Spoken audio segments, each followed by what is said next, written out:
Welcome to Behind the Point. I'm Pastor Jeff here Good with morning. Pastor Josue. Good morning. Good to see you. We've been praying this month for our school districts, Mhm. and so on Building C we're praying for them. So we've challenged people every time they drive by or as they're driving past schools and stuff, be praying for our students, our Yeah. teachers, our school administrators. Where did you grow up and go to school? I know you were San Bernardino and like Bloomington, Rialto area. Yeah, I usually out of like elementary. Yeah. We were here already. For most of elementary, we lived in Santa Ana. So I remember the school I went to was John Muir Elementary. Okay. That was Public school? Yeah, I've always For been ele- to public school, except for my high school, the last part of my junior year and my senior year. I was in Okay. private school, excuse me. But elementary, I did John Muir, and that was somewhere out in Santa Ana. I couldn't tell you where. And then I eventually ended up in middle school here in San Bernardino at Arrowview Middle School. And then I went to San Bernardino High School for my freshman, sophomore year. And then I was in private school at Bloomington Christian. Okay. Did for you like that? Private school? Yeah. Yeah. Oh, I mean, it's where I met my wife. So yeah. Yeah. So that worked out. Yeah, that worked out. But yeah, it was fine. Were you a bad kid and you needed to transfer? I really was. Yeah. Yes. I was terrible. So that was a move to. The only reason I graduated high school was because private school gave me a Bible class. Okay. So it gave me extra credits that I needed to graduate. Yeah. I was such a terrible student. Yeah.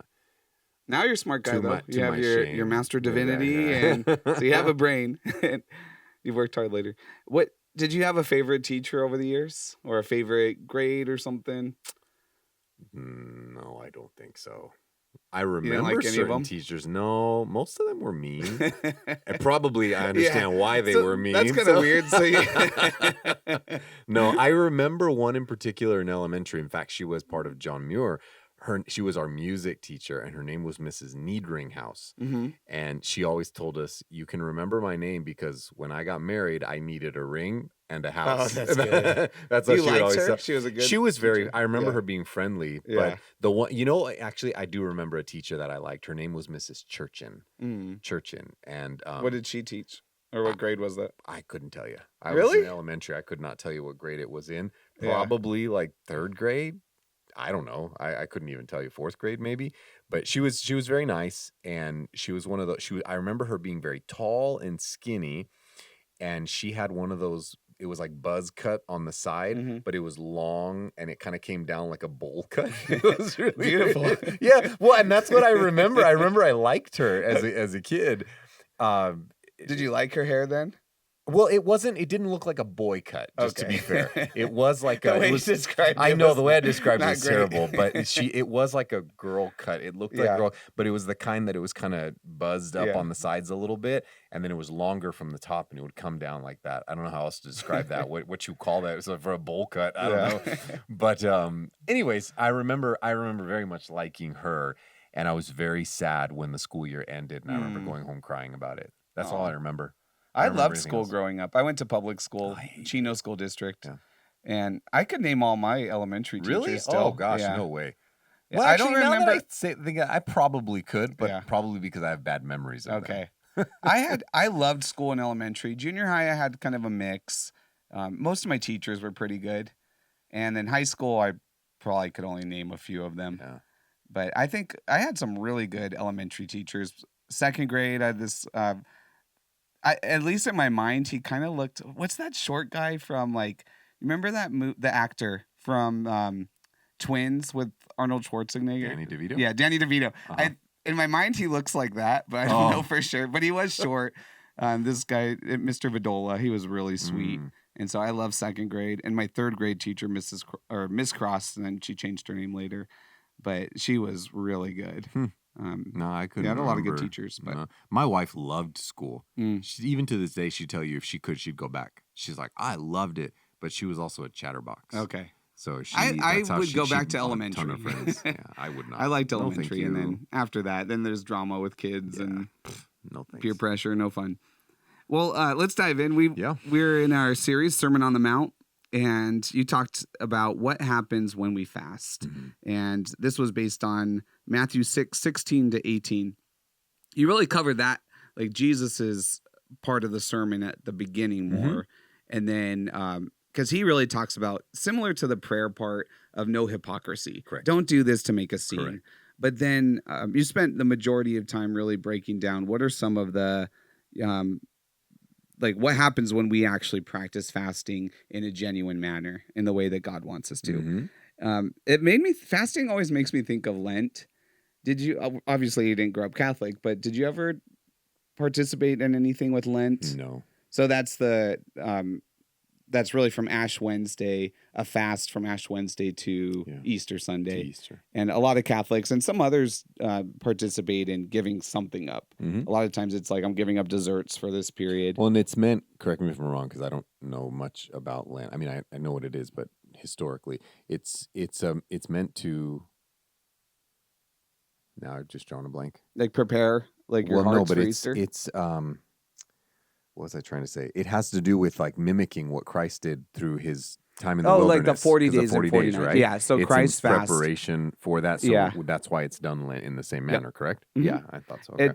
It's kind of interesting. So my wife grew up, and her mom's Catholic. She grew up Catholic. So, and my mom actually too, and some of my friends, And so actually, even early marriage, once Carrie, we were going to the same church, and she's a born again believer. But we practiced Lent while we were dating together and stuff. Like we would give up something sometimes together, but Carrie would always say, it's not actually 40 days of Lent. So from Ash Wednesday to Easter Sunday, it's like 46 days or something. Oh, really? And I think for some reason they don't count the Sundays, or there's some calculation in there. Huh. So it's like 40 days, like maybe it's the Monday through Saturday or something, and then Easter, then you Oh, well, that's stop true fasting. because I remember actually, now that you say that, I remember some of my friends in high school saying something about the weekends didn't count because you could do it on the weekends or on Sunday maybe or something like that. Yeah, that's right. Yeah. So my childhood friend, he used to be like the worst at giving stuff up for Lent, and so would you consider animal crackers cookies or crackers? What's an animal cracker? Like those little ones, they're like kind of wafer. I think they're cookies. Like the little they're circus shaped looking like ones? zoo animals. The ones that used to come in a circus car? Yeah, so not the ones with like the frosting on it. Oh yeah. But there's like the ones. there's the like those plain are legit. ones. That's like bread from heaven right But there. there's like the ones that are like a vanilla. Yeah, they're just the little brown ones that look like tigers. Mhm. Yeah. What was the question? Is that a cookie or a cracker? They're called animal crackers. I don't know that I know the difference.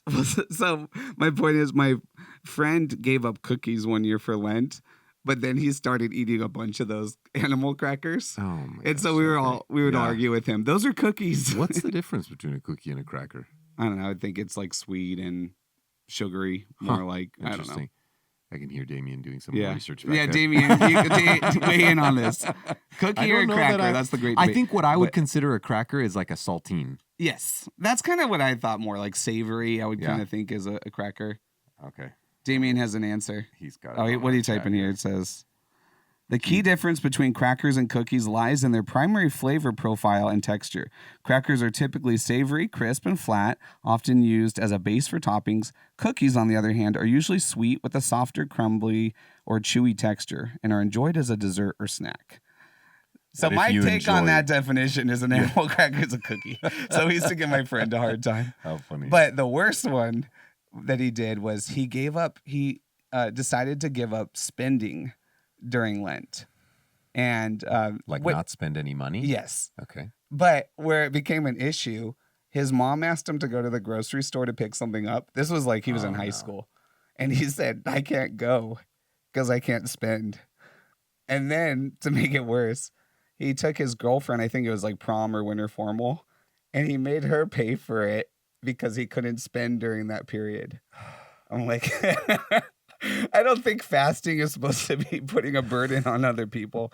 He said, it was embarrassing for me because I couldn't spend. So this was a sacrifice that I couldn't do this. And so I said, I'm like, so saving your money and not spending on other people is a sacrifice? That's crazy. But yeah, I always got a kick out of that. I'm like, you're the worst. Couldn't imagine. Well, let's jump in to some of the actual questions. So before we get to the point, I wanted to ask a couple practical questions about fasting. So you really talked almost the benefits or kind of the purpose of it. But I wanted to ask just about doing it, giving something up. Mm-hmm. How do you fast? And do you have a plan before you start? Like, so say whether it's wanting to fast for clarity or to fast as for self-discipline, whatever it is there approach like you would recommend for people to take? Is there some thought that you put into that ahead of time? What has that looked like for you personally? Well, for me, I'll use the example of the one that I gave on Sunday. For all of last year, I fasted for the marriages. Mhm. That came as a result. I just really felt that the Lord put it very heavy on my heart that the marriages were under attack. Like this, Yeah. the sanctity, the covenant of marriage was very much under attack. So I thought, well, I'm going to pray. This was my first year officially taking over. I thought, I'm really going to pray for the success of the marriages of our church. Like, I want to see them be successful. I want to see them be strong. In fact, I remember writing even in my journal, I should have brought that with me. I'm sorry. But I remember writing in my journal that this was my God-sized prayer request, that we have strong marriages, healthy foundations, fruitful relationships, and so forth. So I just remember thinking, I'm going to commit to a full year, because we had a lot of people in our church.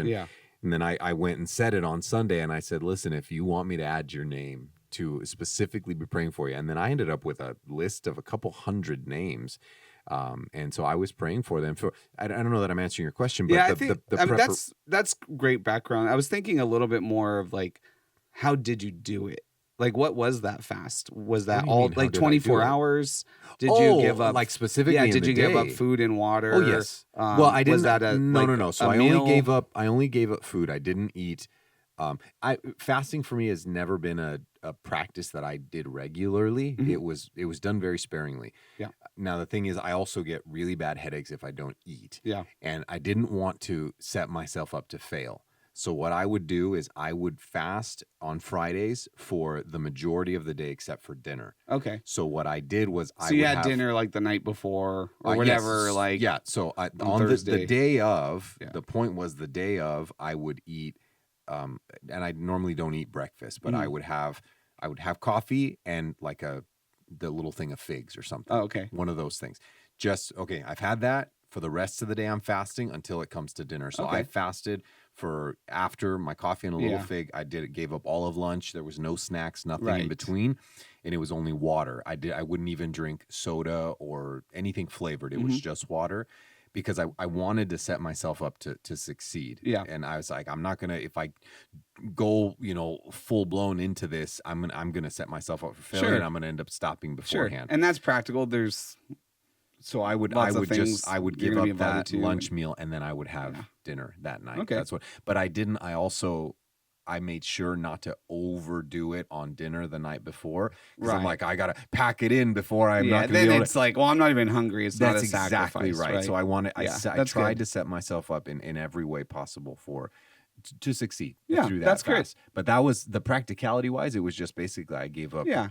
So you put everything some thought after. into it, Mhm. and you determined a period of time that you were going to do that. Yeah. So and that yeah. that morning, I would spend that whole morning in prayer, Yeah. and I would pull out my list of all the names, and I would read them out, each one, couple by couple. As I got to know some of the couples, I knew what they were struggling with. Mhm. This couple's struggling with infidelities. This couple's struggling with they're talking about divorce. Yeah. I would write little notes down, and I would say, just offer that up in prayer. Yeah. And then I also, every week, I wrote down in my journal a new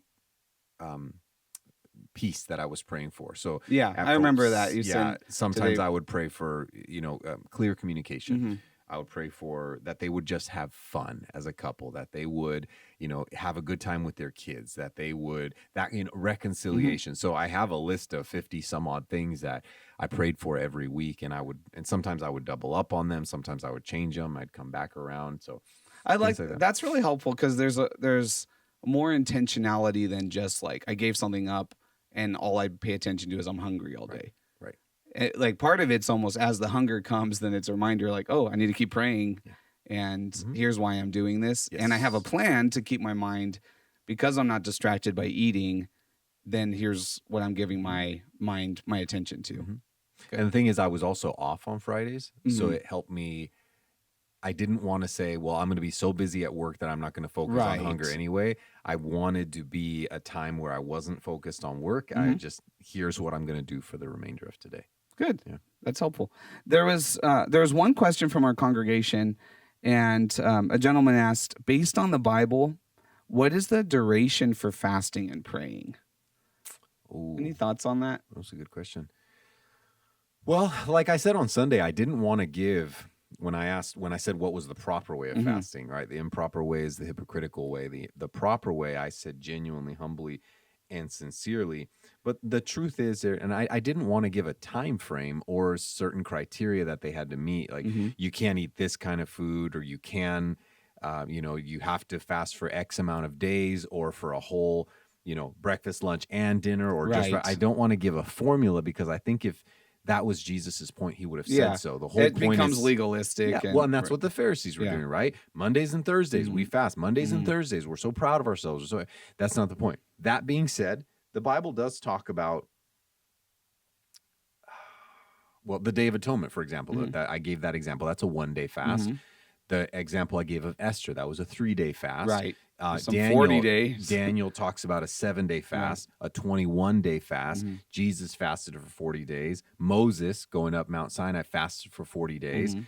Several other examples, right? Yeah. So a lot of it has to do with what is it you're doing it for? Yeah. In preparation Some of those for had, what? in a sense, like a um it was for like all of God's people. It was for the Son of God. Right. So some of Right. those large Yeah. fasts where there was a significance to it. It was almost on a national level in a sense. So I guess the answer that I would give to that is just that's between you and God. Mhm. I don't know that there is an exact formula that you're supposed to follow. Yeah. What we see in Scripture, the fasts, I would not call those prescriptive text. I think they're just it's telling us what happened, and you can choose to fast in whatever way that comes between you and the Lord. That can whatever that conviction look like for you for that specific event, then that's what that looks like. I don't know that there needs to be a formula or should be for that matter, Yeah. because then we fall into that legalism. Sure. Yeah.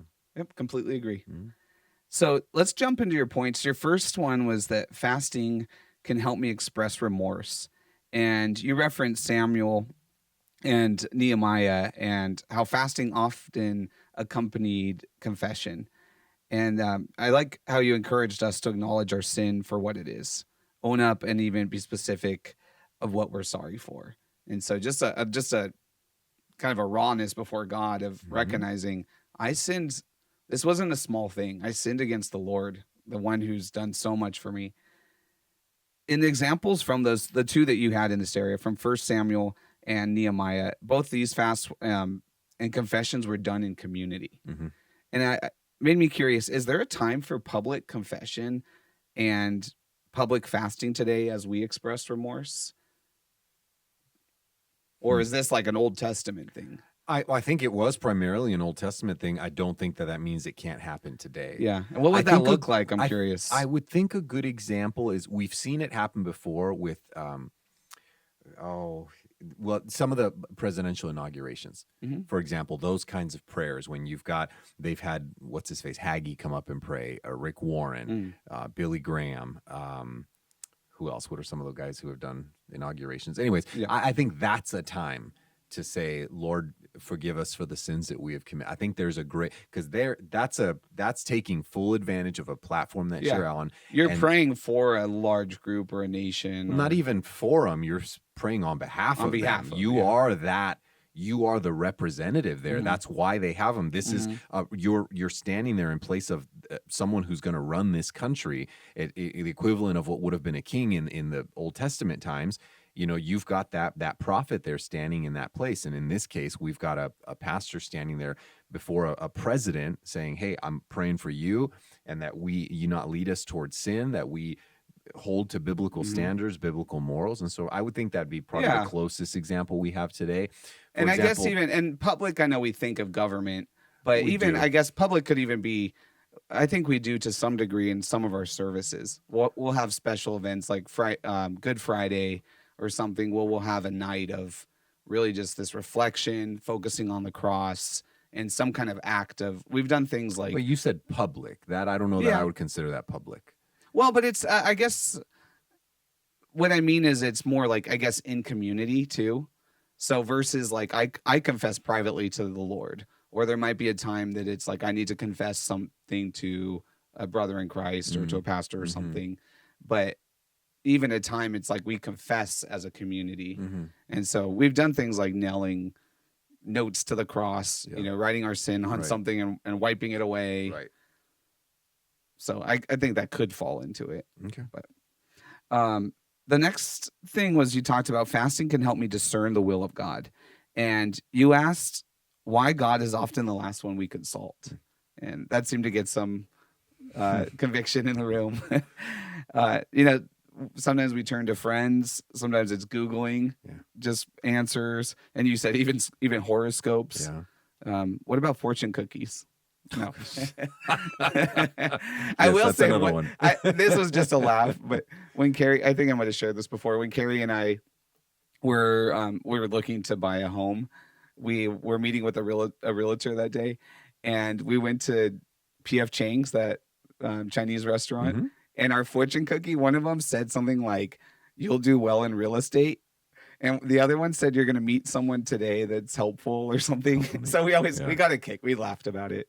Like, we don't believe in those things, but sometimes your point was we go to other things instead of going right to the source, to Mhm. God, who's going to give us the clarity.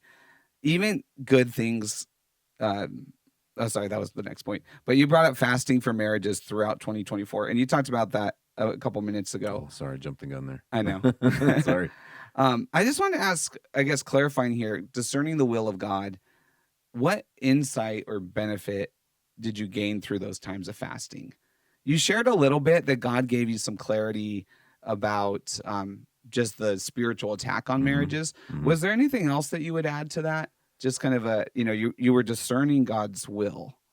Was there any kind of clarity or something that came out of that? Well, I think the biggest thing that I pulled away from this was the amount that couples hide. Mm, There's a lot of couples that for a good while, I was like, man, these are great examples of marriages. yeah. And then they would come and talk to me, and they're going through the ringer with a lot of that stuff. And it's the amount of information that couples, and a lot of it stems from maybe shame, Mhm. some embarrassment. They're embarrassed to say they're dealing with X, Y, and Z. And so they're like, oh, we're good. Like everything's good, But then I remember one lady one time specifically asked me, "Are you still praying for the couples?" I said, "Yeah, I am." And she goes, "I can tell because my husband and I are fighting nonstop." And I'm like, "Well, that's helpful, thank you." But I told her, I said, "I'm really sorry to hear that." And she's like, "No, it just tells me that like there is stuff that we need to be working on, and the enemy's at work inside of our relationship for things that we refuse to talk Yeah. about." And she's like, and I appreciate that this has helped us to bring some of this stuff to the surface. And I was really shocked to see the amount of couples who don't like to talk about it. Yeah. This is stuff that, in my opinion, should have been dealt with way back in premarital, and it never was. I think that was one of the biggest insights. An awareness too as a pastor and Mhm. just where to lead the Yeah. church Oh, yeah. Yeah. and issues that need addressed. Mhm. Huh? Absolutely. That the attack on marriages reminded me. Leticia, who's on our staff as part of our children's ministry, gave shared the devotion today. Yeah. And she was sharing about, there's a story. It's with Abram before he becomes Abraham and the king of Sodom. And the king is demanding, he's like, "I'll give you the riches, but I want the people." And she just had this kind of insight of the enemy wants people and so does God. Mhm. And so it's like the devil's coming after marriages. The Mhm. devil's coming after, at least like some kind of, there's a spiritual warfare of wanting to take these things. So sometimes as we're working on stuff, we feel that pressure of like the enemy knows if he could get a stronghold in that marriage, that's going to just have consequences in the whole family and then flow into the church and 100%. whatnot. But God, thankfully, God wants us as well, and He Yeah. gave His Son for us. But yeah, that's I think important to just be aware of those things as we guide the church. The last area was fasting can help me train up self-discipline, and you clarified. I thought it was important. This is self-discipline, not self-harm. Because some people, it's specifically the verse close. about beating our Yeah. chest. Paul talks about like a boxer beating his chest and getting ready and disciplining himself. But that's not a weird, like, self-harm. Correct. It's for the purpose of, I'm actually building myself up. Right. And you reminded us of how much we need self-discipline, especially in our culture with so much instant gratification. You talked about AI and just everything that's so like immediately. Once, if I want something, I could Instacart it, or I could get something delivered to me I mean, within. it's in the name. Yeah, instant. Yeah. And then you talked about how even good things can get in the way of godliness. Yeah. And there's 4 you mentioned specifically. You said, or at least that I jotted down: money, sex, phones, and work. And you talked about, you kind of hinted at fasting even in some of these areas. So I wanted to see if you could kind of break these down for us briefly. You talked about these are good things, or at least can be if used appropriately. Mhm. What does fasting actually look like for those things? If you could kind Well, of for take that, them one at a time. Yeah. So like money. I don't know that I would call it fasting for that. I Okay. would call it abstaining from it. Okay. Because fasting is we are talking about food and water. That's fasting. Sure. It's what we intake. But there are things, and the distinction with those is that those are good things. They're material things, tangible things Yeah. that we can work with, not necessarily just a spiritual practice of Sure. I'm gonna pray and sit in silence and listen to the Lord, but it's tangible stuff. So I would call it, and I use it primarily. I know you said money, but I focus more on what Paul talks about, abstaining from sex in marriage Okay. for a while. And it's Yeah. only for the purposes of coming before the Lord. It's Okay. So the idea is, while this is a good thing, in a marriage, this is an amazingly good thing. It's okay to not even let that get in the way of your Mhm. relationship with Christ. So work, for example, can very easily become an obstacle when we take all of that home. Now my work is interfering with me as a husband, me as a father, me even being present, Yeah. right? Money can What do does this. abstain? Can you just clarify? Like, what does abstaining from that look like? Then? To set clear boundaries with Okay. work, to keep those boundaries in place. I'm So not when saying you come home, Yeah, it's I'm- like you have time. It's like, this now is my family time. it's keeping them in their section. Yeah. So I'm not saying abstain from work, don't go to work. Sure. Sure. I'm saying keep work as work. Keep Mhm. it where it belongs, and don't bring that home, and don't let it become an obstacle between you and your wife, or you and your husband, whichever that lies for you, if you're a guy or girl there. Don't let it stand in the way of your relationship with your kids. As it pertains to sex, for example, don't be so overly focused on this is just such a great thing that you completely ignore God as the foundation of that relationship. Be sure and include him in your Yeah. relationship. Make sure that you guys are praying together. Make sure that you guys are reading the word together. Make sure that you're spending quality time together. As it pertains to money, remember that it is a tool. It's not a treasure. Use it appropriately. Use it in a way that honors the Lord. And there are times where, throwing money at a situation is not going to fix it. Sometimes it requires, listen, we need to just set this aside and ask Yeah. for the Lord's will in these things, and so forth. Those kinds of, am I Yeah, answering that's your helpful. question with that? Yeah. It's treating To them make sure that they've not become an idol in your life, Correct. or it's stepped in the way of yeah, your that relationship with they'll God and always be others. secondary to Yeah. God. Always. Yeah. Yes. That's good. Mhm. A lot of people do like media fasts and other things. I this last week, knowing that we were talking about fasting, well, you call it abstaining. I normally just categorize it all together, but knowing that you're talking about fasting, this last week I noticed I've been spending too much time looking at Instagram and playing a game on my phone. So I'm like, I'm gonna cut that out for a couple weeks, but just as like a reset. And I'll have to say, it was really nice. Like, it's just, that's one little thing out of my life that's freed up some space. Mhm. And I feel like even just in this short period, What'd it's you like do with it? I moved the app on my phone to No. What'd you do at the time? Oh, what you do with the app? Oh, I no. was like, I moved it to another window, so it's like off to the Yeah. side. With my time, I think I went to bed a little bit earlier. I spent some of that, like, not even necessarily like intentional, like at this time I would do this, now I'm praying, but I found myself like praying a little bit more. I found myself a little bit more present with my kids, because there's a temptation, like at home they're playing and I'm just like scrolling on my phone. Yeah. And so I think it just freed me up in some of those areas practically. Good. So Very good. last thing is in thinking about fasting for self-discipline, you said we're training for something far greater. What is that? Can you clarify? Yeah. Well, I think the obvious answer there would be heaven, the time that we'll spend with Christ. But I think to Paul's point, what he talks about, that that we train here for a physical crown, but we're not Mhm. training for a physical crown. We're training for something that's going to last forever. I think it's that the more we look like Christ, the more we behave like Christ, the more we personify him here on earth, the closer we come to that. Now, I'm not saying that we're bringing the kingdom Sure. here. There's like that weird theological belief there that we usher in God's kingdom here, but I'm not saying that. I am saying that the more we look like Christ here, the more we are preparing ourselves, our hearts, our minds, our relationships for that time that we'll spend in eternity with all of these folks, Yeah. with our families, with our loved ones, with complete strangers, all of who have the same mindset. And it's preparing us. It's training us up for like, hey, we're really excited. Yeah. This is what eternity is going to look like, and we're getting ready for that day. Yeah.